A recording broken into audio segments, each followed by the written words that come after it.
I wiped my floury hands on my apron and reached for the ringing phone. Laura's Bakery. How can I help you? Mom, it's me. Can you pick me up from soccer practice? Dad forgot again. I sighed, glancing at the clock. Sure, sweetie, I'll be there in 20 minutes. As I hung up, my assistant Megan poked her head around the kitchen door. Everything okay, Laura? Just Mark forgetting the kids again. Can you handle closing up? Megan nodded, and I grabbed my purse, heading out into the crisp autumn air. The drive to the soccer field was quick, and I spotted my daughter, Emma, sitting on the curb, her chin resting on her knees. Hey, kiddo, I called, rolling down the window. Hop in. Emma climbed into the car, her face a storm cloud. Dad never remembers anything anymore. I'm sure he's just busy with work, I said, not entirely believing it myself. How about we stop for ice cream on the way home? Emma's face brightened, and we chatted about her day as we drove to the local ice cream parlor. As we pulled into the driveway at home, I noticed Mark's car was already there. Why don't you go start your homework? I suggested to Emma. I'll bring your ice cream in. I found Mark in his home office, hunched over his drafting table. Hey, I said, leaning against the doorframe. You forgot Emma again. He looked up, genuine surprise on his face. Oh, God, I'm sorry, Laura. I got caught up in this new project and... It's fine, I interrupted, not wanting to hear another excuse. Just try to remember next time, okay? Mark nodded, and I turned to leave, but something caught my eye. A small, ornate box sat on the edge of his desk, one I'd never seen before. What's that? I asked, pointing. Mark's eyes widened slightly. Oh, just some old keepsakes. Found them when I was cleaning out the attic last weekend. I reached for the box, but Mark's hand shot out, stopping me. It's nothing interesting, really. Just some old photos and stuff. His reaction piqued my curiosity, but I let it go. Okay, I'm going to check on Emma. That night, after the kids were in bed, I couldn't shake the nagging feeling about that box. I tossed and turned, unable to sleep. Finally, I slipped out of bed and padded down to Mark's office. The box was still there, tempting me. I hesitated for a moment, then opened it. Inside were a few old photos, ticket stubs, and a folded piece of paper. I unfolded it, my heart racing. My dearest Mark, it began. I know we said goodbye, but I can't stop thinking about you. What we had was special, and I'm not ready to let it go. Please meet me at our spot. We need to talk. All my love, Scarlett. I stared at the letter, my hands shaking. Scarlett? Who was Scarlett? And why was Mark keeping a love letter from her? The sound of footsteps made me jump. I quickly folded the letter and put it back in the box, closing it just as Mark appeared in the doorway. Laura, what are you doing up? I forced a smile. Just getting some water. Couldn't sleep. As I brushed past him, my mind was reeling. Who was this Scarlett, and what did she mean to Mark? And more importantly, why had he kept this letter hidden all these years? I climbed back into bed, my thoughts a whirlwind. One thing was certain. Our peaceful life was about to change, and I had a feeling it wouldn't be for the better. I couldn't shake the image of that letter from my mind as I pulled into Henry and Karen's driveway.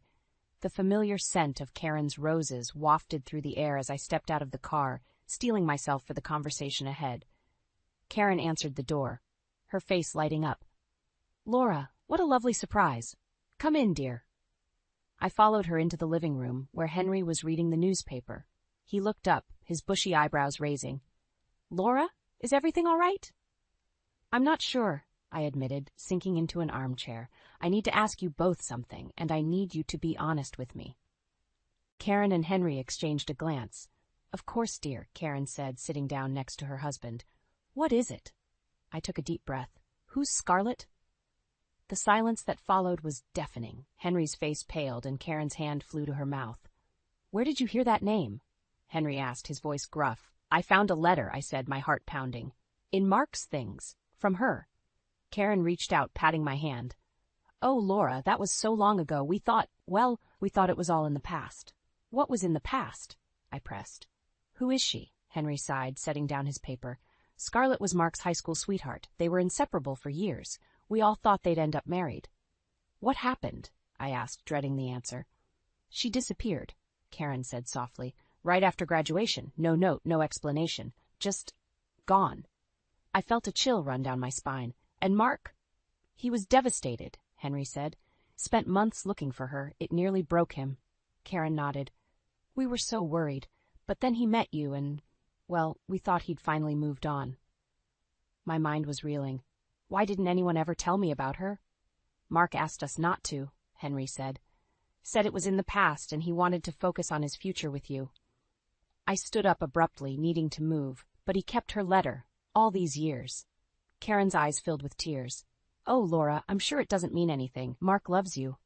Does he? I asked, more to myself than to them. If he loved me, why would he keep secrets? Henry stood, placing a hand on my shoulder. People are complicated, Laura. Sometimes we hold on to things we shouldn't, even when we've moved on. I nodded, not trusting myself to speak. As I turned to leave, Karen called out. Laura, wait, there's something else you should know. I froze, my hand on the doorknob. What is it? Karen hesitated, looking at Henry. He nodded, and she continued. About a year before you and Mark met, there were rumors that Scarlett had been seen back in town. My breath caught in my throat. And nothing, Henry said. If she was here, she didn't stay long. Mark never mentioned seeing her. I left their house with more questions than answers, my mind spinning. As I pulled into my own driveway, I saw Mark's car. He was home early. Taking a deep breath, I walked into the house. Mark was in the kitchen, making coffee. Hey, he said, smiling. You're home early. Everything okay? I looked at him, really looked at him, searching for any sign of the man who had been so devastated by Scarlett's disappearance. All I saw was my husband, the father of my children. We need to talk, I said, my voice steady despite the trembling in my hands. About Scarlett. The coffee mug slipped from Mark's grasp, shattering on the floor. In that moment, I knew. Whatever Mark's relationship with Scarlett had been, it was far from over. The shattered mug lay forgotten at our feet as Mark's face drained of color. Laura, I can explain, he stammered. Then explain, I said, my voice surprisingly calm. Explain why you've kept a love letter from your high school sweetheart hidden all these years. Mark ran a hand through his hair, a nervous habit I'd always found endearing. Now it just made me angry. It's not what you think, Scarlett. She's part of my past, that's all. A past you never told me about, I countered. A past your parents say nearly broke you. His eyes widened. You talked to my parents? I had to, I snapped, since my husband wasn't being honest with me. Mark sighed, sinking into a kitchen chair. I'm sorry, Laura. I should have told you about Scarlett years ago, but it was painful, and I thought it was over. Is it? I asked, my voice barely above a whisper. He looked up at me, his eyes pleading. Of course it is. You're my wife, Laura. I love you. I wanted to believe him, but doubt gnawed at me. Then why keep the letter? Mark hesitated, and in that moment, I knew there was more. Mark, I said, my voice hardening, what aren't you telling me? He stood up abruptly, pacing the kitchen. About a year before we met, Scarlett came back to town. My heart sank. Your mother mentioned rumors, but she said you never saw her. Mark's face contorted with guilt. I lied to them. I did see her. The room seemed to spin. I gripped the counter for support. And nothing happened, he said quickly. We talked. She apologized for leaving, but I was still angry, still hurt. I told her I never wanted to see her again. But you kept her letter, I said, the pieces slowly falling into place. You kept it all this time. Mark reached for me, but I stepped back. Laura, please. It doesn't mean anything. It's just a reminder of a different time in my life. I shook my head, tears stinging my eyes. No, Mark, it's more than that. You've been holding on to her all these years, even if you didn't realize it. His face crumpled. I'm sorry. I never meant to hurt you. But you did, I said, my voice breaking. And now I don't know if I can trust you. I turned to leave, but Mark's next words stopped me cold. There's something else. I slowly faced him, dread pooling in my stomach. What? Mark's eyes were filled with tears. When Scarlett came back, she wasn't alone. My breath caught in my throat. What do you mean? She had a baby with her, Mark said, his voice barely audible. A little boy. The world seemed to tilt on its axis. Are you saying? Mark nodded, unable to meet my eyes. I don't know for sure, but the timing fits, and he looked so much like me. I stumbled backwards, my mind reeling. You have a son? With Scarlett? I don't know, Mark said, reaching for me again. I swear, Laura, I never saw them again after that day. I didn't want to know. But I was beyond hearing his explanations. My entire world had just shattered, and I couldn't breathe. Without a word, I grabbed my keys and ran out of the house, ignoring Mark's calls behind me. As I drove aimlessly through town, tears blurring my vision, one thought kept repeating in my mind. My husband might have another family. A family he'd kept secret for over 20 years. I pulled over, my hands shaking as I reached for my phone. I needed answers, and I knew there was only one person who could give them to me. With trembling fingers, I searched online for Scarlett in our town. And there she was. Scarlett Anderson, owner of a local art gallery. Before I could talk myself out of it, I typed in the address and started the car.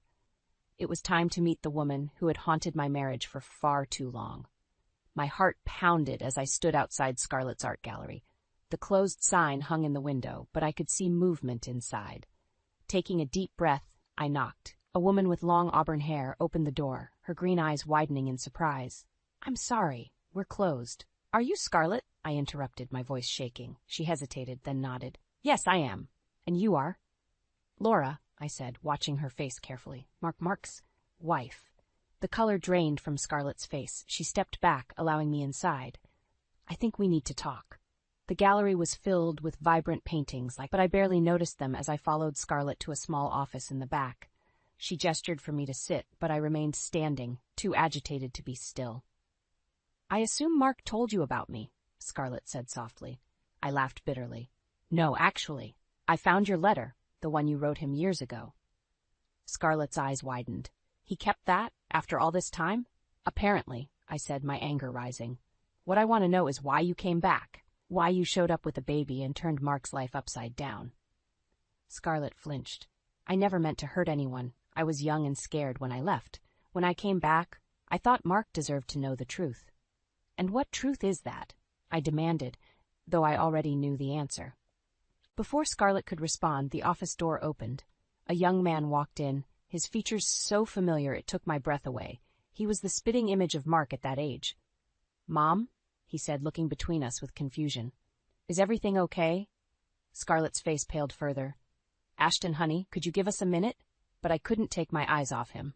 "You're Mark's son," I whispered. Ashton's eyes widened. "What? Mom, what's she talking about?" Scarlett stood, placing a hand on Ashton's arm. "Ash, this is Laura. She's Mark's wife." The room spun as I watched understanding dawn on Ashton's face. He looked at me, then back at his mother. "Mark, the man you told me about? He's my father?" Scarlett nodded, tears in her eyes. "I'm so sorry, Ash. I never meant for you to find out like this." I stumbled backwards, gripping the edge of a desk for support. This was real. Mark had a son, a grown son he'd never known. "How could you keep this from him?" I asked Scarlett, my voice breaking. "From both of them." Scarlett's face crumpled. "I tried to tell Mark when I came back, but he was so angry, so hurt. He said he never wanted to see me again. I couldn't force him to be a father if he didn't want to be." Ashton's face hardened. "So you lied to me my whole life instead?" "I thought I was protecting you," Scarlett said, reaching for him, but Ashton stepped back. "I need some air," he muttered, brushing past me and out of the office. I watched him go, my heart aching for this young man whose world had just been shattered. Then I turned back to Scarlett. "Does Mark know?" I asked. "Does he know for certain that Ashton is his son?" Scarlett shook her head. "I never told him explicitly, but I think he must have suspected." The weight of everything crashed down on me, my marriage, my life, everything I thought I knew had been built on lies and secrets. "I can't do this," I said, more to myself than to Scarlett. "I can't pretend this isn't happening." Scarlett stepped towards me, her face etched with guilt. "Laura, I'm so sorry. I never wanted to hurt anyone, especially not you or Ashton." But her words barely registered, piecing together a plan. I knew what I had to do. "Mark's birthday is next week," I said, my voice steadier than I felt. "There's going to be a party. I think you and Ashton should come." Scarlett's eyes widened in shock. "What, Laura, I don't think that's a good idea." "No," I cut her off. "It's time for the truth to come out. All of it. No more secrets, no more lies." As I walked out of the gallery, leaving a stunned Scarlett behind, I felt a strange sense of calm. The worst had happened, and I had survived. Now it was time to take control of my life again. And it would start with Mark's birthday party. I sat across from Hazel in her law office, my hands wrapped around a lukewarm cup of coffee. The events of the past few days tumbled out of me in a rush, leaving me breathless and on the verge of tears. Hazel leaned back in her chair, her brow furrowed. "Laura, I'm so sorry you're going through this. It's a lot to process." I laughed bitterly. "That's an understatement. My whole life feels like a lie." "Have you talked to Mark since you found out about Ashton?" Hazel asked gently. I shook my head. "I've been staying at my sister's. I can't face him right now." Hazel nodded, her eyes full of sympathy. "And what about the birthday party? Are you still planning to go through with it?" "I have to," I said, my voice stronger than I felt. "I can't keep living like this, pretending everything's fine when it's not. I need the truth to come out." "Are you sure that's wise?" Hazel cautioned. "Exposing everything at a public event could have serious consequences." I met her gaze, my resolve hardening. "What about the consequences I'm already facing? The lies, the betrayal? I can't just sweep it under the rug." Hazel sighed, leaning forward. "Laura, as your friend, I understand your pain. But as a lawyer, I have to advise you to think carefully about your next steps. If you're considering divorce." Divorce. The word hit me like a punch to the gut. I hadn't even allowed myself to think that far ahead. "It's a possibility you need to consider," Hazel said gently, "and if that's the case, exposing Mark publicly could complicate legal proceedings." I stood up, pacing the office. "So what am I supposed to do? Just pretend I don't know about his secret son? Act like my marriage isn't falling apart?" Hazel stood, placing a comforting hand on my arm. "No, of course not. But there might be a better way to handle this, one that protects you and your children." I froze. Oh God, the kids. How am I going to tell them about all this? "One step at a time," Hazel soothed. "First, I think you need to have an honest conversation with Mark, away from the party, away from Scarlett and Ashton. Just the two of you." I shook my head, tears spilling over. "I don't know if I can face him alone. I'm so angry, Hazel, and hurt. What if I say something I can't take back?" "That's why I'm here," Hazel said, squeezing my arm. "If you want, I can be present as a mediator, to keep things civil and protect your interests." I considered her words, my mind racing. The thought of confronting Mark was terrifying, but the alternative, continuing to live in this limbo of secrets and lies, was unbearable. "Okay," I said finally. "I'll talk to him, but I'm not backing down on the party. Scarlett and Ashton deserve to know the truth, too." Hazel nodded, a hint of worry in her eyes. "Just promise me you'll be careful. Don't do anything rash." As I left Hazel's office, my phone buzzed with a text from Mark. "Please come home. We need to talk." My heart raced as I typed out a reply. "Tomorrow, 2 p.m. Bring the truth this time." I drove home in a daze, my mind whirling with possibilities. What would happen tomorrow? Could my marriage survive this? And what about Ashton, the son Mark never knew he had? As I pulled into my driveway, I saw a figure sitting on the front steps. It was Ashton. He stood as I approached, his face a mirror of Mark's at that age. "Mrs. Walker, I'm sorry to show up like this, but I need to know the truth about everything." I looked into his eyes, Mark's eyes, and made a decision. The time for secrets was over. "Come inside, Ashton," I said, unlocking the door. "I think we both deserve some answers." The day of Mark's birthday party arrived, and my stomach churned with a mix of dread and determination. I'd spent the past week in a haze of anger and confusion, avoiding Mark's calls and throwing myself into party preparations. Now, as I arranged the last of the decorations, I couldn't shake the feeling that everything was about to change. The doorbell rang, and I froze. It was too early for guests. My heart pounding, I opened the door to find Scarlett standing there, looking as nervous as I felt. "Laura," she said, her voice barely above a whisper. "I wasn't sure if I should come, but I think we need to talk before everyone else arrives." I nodded, stepping aside to let her in. As she passed, I caught a whiff of her perfume, the same scent that had lingered on that old love letter. My fists clenched involuntarily. "Where's Ashton?" I asked, leading her to the kitchen. Scarlett's eyes widened. He's coming later. I wanted to speak with you alone first." I turned to face her, crossing my arms. "What could you possibly have to say to me?" She took a deep breath. "I want you to know that I never meant for any of this to happen. When I came back all those years ago, I truly believed Mark deserved to know about Ashton, but when he reacted so angrily, I thought it was best to keep my distance. And now," I challenged, "why come back into our lives now?" Scarlett's eyes filled with tears. Ashton started asking questions. About his father, about his past.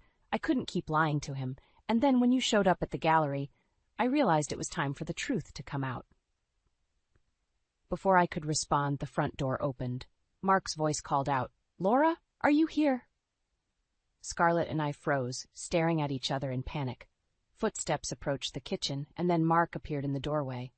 His eyes widened as he took in the scene before him. "Scarlett?" he gasped. "What are you doing here?" I watched as a myriad of emotions flashed across Mark's face. Shock, confusion, and something else. Something that looked dangerously like longing. "I invited her," I said, my voice steadier than I felt. "And Ashton, too. I thought it was time we all had an honest conversation." Mark's face paled. "Ashton? He's coming here?" Scarlett nodded, her eyes never leaving Mark's face. "He wants to meet you, Mark. He deserves to know his father."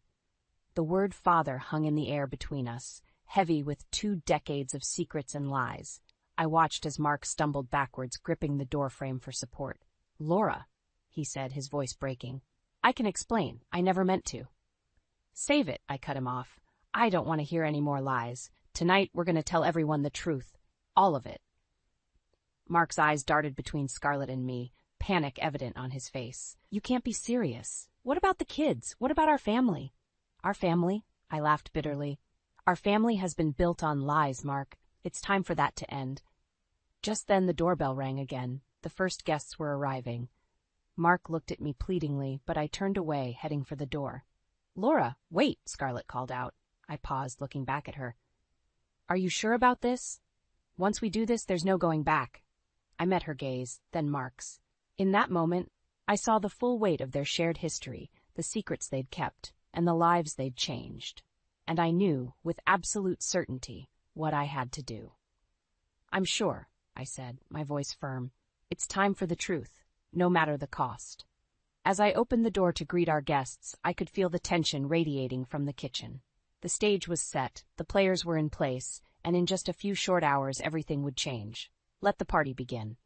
The party was in full swing, but I felt like I was moving through a fog. Laughter and chatter filled the air, but all I could hear was the pounding of my own heart. Mark stood across the room, his eyes darting nervously between me, Scarlett, and the door. I watched as Ashton arrived, his resemblance to Mark even more striking in the warm light of our living room. Gasps and whispers rippled through the crowd as people noticed the uncanny similarity. "Laura?" Hazel appeared at my elbow, her voice low and urgent. "Are you sure about this? It's not too late to handle this privately." I shook my head, my resolve hardening. "No, Hazel. No more secrets. No more lies." Taking a deep breath, I clinked my glass with a spoon, calling for everyone's attention. The room fell silent, all eyes turning to me. "Thank you all for coming to celebrate Mark's birthday," I began, my voice surprisingly steady. "But before we continue, there's something you all need to know." Mark stepped forward, panic etched on his face. "Laura, please." "No, Mark," I cut him off. "It's time for the truth." I turned back to the crowd, my gaze finding Scarlett and Ashton. "Many of you may have noticed a new face here tonight. This is Ashton, and he has a very special connection to our family." Murmurs of confusion rippled through the room. I saw Henry and Karen exchange worried glances. "Ashton," I continued, "is Mark's son. A son he never knew he had, because his mother, Scarlett, left town before telling Mark she was pregnant." The room erupted in gasps and exclamations. I watched as shock, disbelief, and dawning understanding played across the faces of our friends and family. Mark stepped forward, his face ashen. "Laura, I can explain." "Can you?" I challenged, my voice rising. "Can you explain why you kept Scarlett's letter all these years? Why you never told me about her, or about the possibility that you had a child out there?" Scarlett moved to stand beside Ashton, who looked shell-shocked. "I never meant for this to happen," she said, her voice trembling. "I thought I was protecting everyone by staying away." "Protecting us?" I laughed bitterly. "You've torn our lives apart." The room fell silent, the tension palpable. I could feel the weight of everyone's stares, the judgment, the pity, but I wasn't done. "For years," I continued, my voice breaking, "I thought I knew who my husband was. I thought we had built a life together based on trust and honesty, but it was all a lie." Mark reached for me, his eyes pleading. "Laura, please, I love you. I never meant to hurt you. I stepped back out of his reach. If you loved me, you would have told me the truth. You would have given me the chance to understand, to forgive. Ashton spoke up, his voice quiet but firm. I didn't ask for any of this. I just wanted to know where I came from. My heart broke for him, for the innocent victim in all of this. I know, Ashton, and you deserve the truth, just like the rest of us. I turned back to the stunned crowd. I'm sorry to ruin the party, but I couldn't keep living this lie. Mark and Scarlett may have started this, but I'm ending it, here and now. With shaking hands, I removed my wedding ring and placed it on the table. The soft clink seemed to echo in the silent room. Happy birthday, Mark, I said, my voice barely above a whisper. I hope the truth was worth it. As I turned to leave, the room erupted into chaos. I could hear Mark calling my name, Scarlett's sobs, and the shocked exclamations of our guests. But I didn't look back. I stepped out into the cool night air, feeling both utterly broken and strangely free. The truth was out, the secrets exposed. Now I had to figure out how to rebuild my life from the ashes of the lies that had consumed it. The weeks following Mark's birthday party were a blur of tears, sleepless nights, and endless conversations with Hazel about divorce proceedings. I threw myself into my work at the bakery, finding solace in the familiar rhythms of kneading dough and decorating cakes. One quiet afternoon, as I was closing up shop, the bell above the door chimed. I looked up to see Ashton standing there, looking uncertain. Mrs. Walker, Laura, he began. I hope it's okay that I'm here. I wanted to talk to you. I nodded, gesturing for him to sit at one of the small tables. Of course, Ashton. What's on your mind? He fidgeted with a napkin, his eyes, so like Mark's, filled with a mix of emotions. I wanted to apologize for everything that's happened. I never meant to cause so much pain. My heart ached for this young man, caught in the middle of a mess he didn't create. Ashton, none of this is your fault. You have nothing to apologize for. He looked up, his eyes shining with unshed tears. I always wondered about my father, but I never imagined finding him would destroy a family. I reached out, covering his hand with mine. You didn't destroy anything, Ashton. The lies and secrets did that long before you came into the picture. We talked for hours about his life growing up, about Scarlett, about Mark.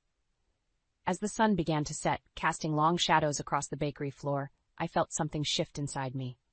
A weight I hadn't realized I'd been carrying began to lift. The next day, I met with Mark at Hazel's office to finalize our separation agreement. As we sat across from each other, the man I'd loved for so many years looked older, worn down by the weight of his secrets.